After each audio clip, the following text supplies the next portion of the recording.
Okay, so I read Kobe Bryant's Mamba Mentality book, and I just want to let you guys know that this book is not just for all of the basketball players out there that are growing up. Like, if you are a basketball player right now growing up, you definitely need to read this book. Ask your mama, somebody to get it for you, because it's a lot of nuggets in there. But it's a lot of nuggets in there for the rest of the world that if we can just apply his principles to our daily lives, your life will be so amazing. So I just wanted to share with you 3 things that I learned just from reading his book that I'm applying to my life, and I want you to start applying to yours. Now, he has a lot of wisdom in this book, and it's really simple to grasp and understand. But I'm just going to share with you 3 things. And the first thing I want to share with you that he says is the details define your direction. So when you're focusing on something, don't focus on what's there in front of you. Focus on what's missing. Because right now, you're where you don't want to be because you keep focusing on what's around you. But what's missing? Like, why aren't you financially free? Why haven't you lost the weight? There's something small that's missing in the details that if you would actually redirect your attention towards that thing, it's going to help you get closer to whatever your goal is.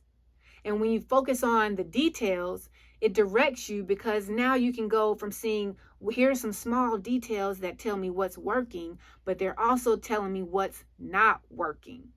So when you pay attention, you find out why it's not working. And that leads you to what you can do to correct your course. The second tip I want to share with you that I learned through reading the book is to be mentally aware and prepared. He said it's very important to not only be aware of how you're feeling, but be aware of how you should be feeling. Now that changes a whole perspective, the whole situation, because we get so caught up in our emotions a lot of times that we react and we don't respond to the situation correctly. We don't respond to the person correctly. We don't respond to the thing that didn't happen the way we wanted it to happen. But how should we be feeling?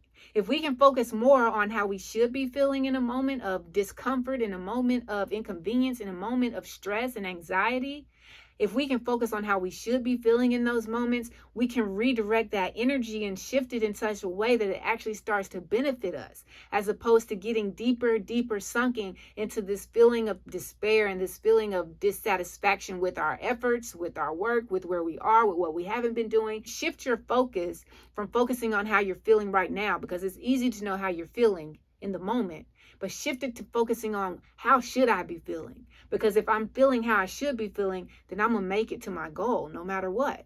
The third thing I want to share with you that he shared with us is that if you truly want to be great at something, at anything, you have to really care about it. Caring about this goal that you have, caring about this future life that you have, that you want for yourself, that you want for your family, your children, and your generations to come. That's the difference between being interested in doing something and being committed to doing something. You can be interested in losing weight all you want to, but then when things get hard and those moments of inconvenience rise up, you back away from it because you're not committed to it. You haven't put into your mindset that you're going to obtain this thing no matter what, by any means necessary. And so if you can adopt the habit of being committed to these things that you want and not just being interested in them, then you're going to get closer to your goal. You have to care enough about the goal in order for you to get there. Other people can't care enough about it for you. It doesn't matter how much motivation you receive. If you don't have a big enough why for what you're wanting to do, you're not going to get it done. You're going to just go through life and be like, oh, well, if it didn't happen, it's okay because it wasn't that important to me anyways. Make it important to you.